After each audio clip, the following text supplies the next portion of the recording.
Hello friends, welcome to my channel and thanks for watching this video. So we have ended with one more very interesting week as far as the Wall Street is concerned. But some things are changing. I mean, obviously we are talking about the upcoming week and what has happened in the last 1 week or this week that has just passed by. Now, I mean, there is some sort of consolidation and it looks like the volatility is again kicking in as far as the US stock market is concerned, and there is some sort of, I would say, laziness which the market is indicating, and that's what we are going to discuss in this particular video. And let us see how the overall momentum looks like as far as the overall indices and all other parameters are concerned. But it seems like the momentum right now is fizzling out. Now, whether it is for the short run or long run, that is something which we are going to discuss. So, obviously, we are going to talk about the next 1 week. So, we will look at the very near-term trend and we will see what is happening. But overall, Dow Jones closed in green, so does S&P 500, and NASDAQ was flat to negative. That's what we have seen.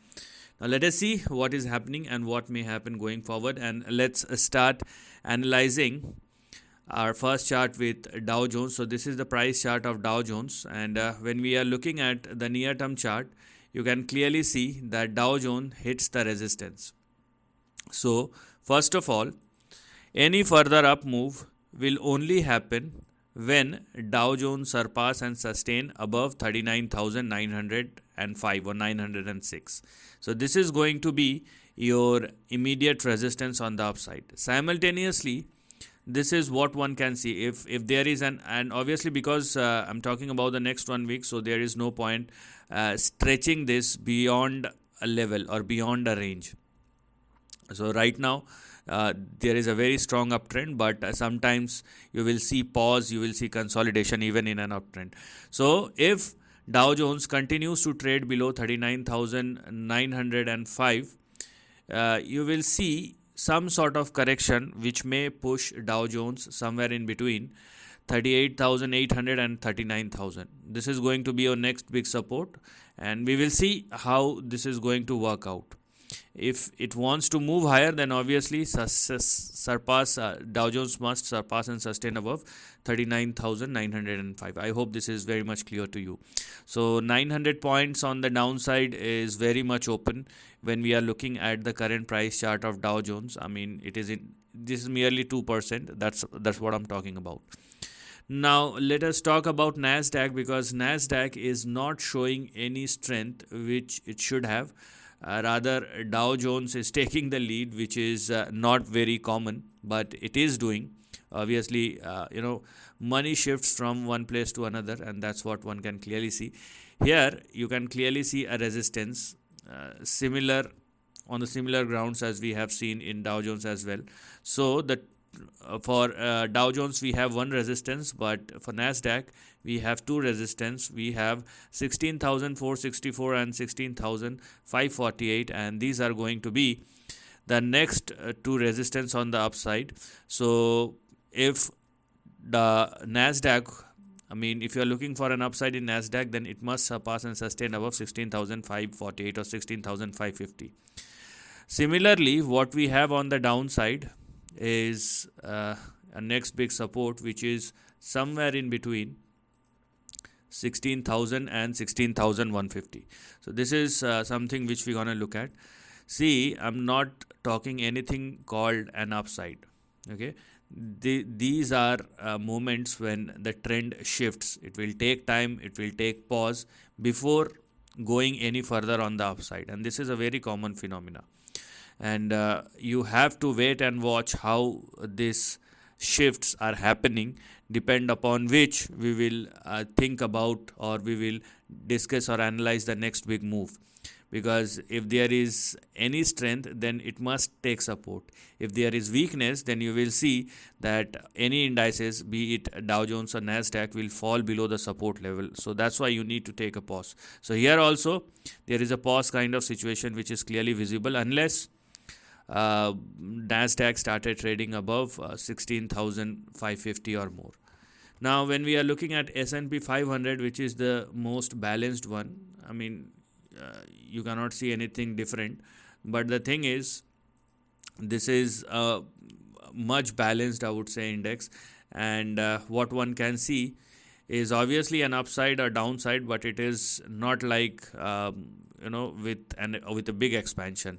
All this happens within a very specific range, and it will sometime give you a very balanced, the way the overall index is moving. It will give you much clear picture relative to Dow Jones or NASDAQ. Here you can clearly see that an indication is there that S&P 500 is moving somewhere in between 5,100 and 5,140 and 5,180. So here also I'm not talking, something very big. I'm just talking about 1%, 2% kind of move. So some sort of fizzling out in momentum in the very near term is very much is, I would say, an indication that one can clearly see if you are looking at the overall market. So 5,270 is the resistance above which the next down upside will resume. Right now, you will see, lack of strength, and you will see some sort of fatigue in all three major indices. Now let us see what the dollar index is indicating after this week. So when we are looking at dollar index, it is trading well above 104, which is not at all a good sign, because it must fall below 103 or less.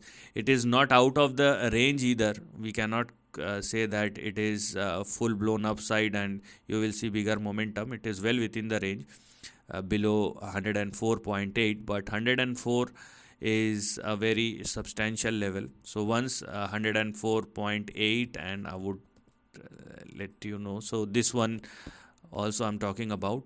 So if dollar index goes beyond 104.8 and 105, you will see bigger price action on the upside. But still, trading above 104 or more is actually indicate strength, and that is what is clearly visible. So we will see how things looks like going forward. Right now, the overall range in between which the dollar index is trading. So on the downside we have 102.4 and on the upside we have 105. So this is how things looks like. So let us see what will happen. So when we are looking at the momentum, there is some more to go on the upside. So next week will tell us if there is any further move on the upside as far as dollar index is concerned. You will definitely see equity markets will fall down. Now let's talk about the gold, because gold is the new thing, because after the big breakout, and you can clearly see 2200. So this is in another league, and I have been talking about the breakout of gold for a long period of time. Maybe it's been more than a year or so.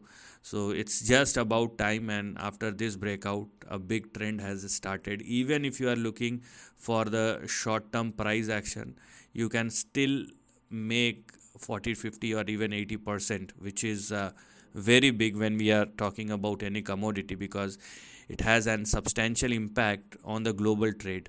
And whenever we are talking about precious metal, obviously it will hurt your pocket somewhere or the another. So with this major breakout, the least which one can expect for gold, or this is gold futures chart, it will be in between 3000 and 3500. So this is what has now become active with this massive breakout, and you will definitely see further up move going forward. And when we are looking at Bitcoin is another thing, and you can clearly see. Okay, now I have specifically talked about Bitcoin and its mega breakout, so you can probably go and check that out. Bitcoin has recently tested I think 74,000, and then it corrected a bit, but right now it is on the verge of a breakout again, or it has already broken out. But if it sustains this time, hopefully, then obviously it is preparing for a big move. So as far as the analysis and levels are concerned, you can probably go and check my specific video on Bitcoin. So now you can see some dynamics are changing. Some money is moving out from equity market probably and going into Bitcoin and hopefully gold and all those things, because there is a substantial jump. And we will see. The only puzzle is a dollar index, and we will see how this is going to move. Eventually, if it falls lower, okay, then you will see sharp up move on the equity market as well. But right now, for the upcoming week, obviously what I talked about gold and bitcoin is for a longer period of time. But when I have talked about all three major indices, they are for the next 1 week, and next 1 week looks a bit dicey. A rest mode you will see probably in the overall US market. So I mean, just wait and watch. Next week probably you're not going to see any big movement as far as the overall major indices are concerned. But beneath that, if the market has strength, you have a broader market continue to perform. So this is the end of the video. Thanks for watching.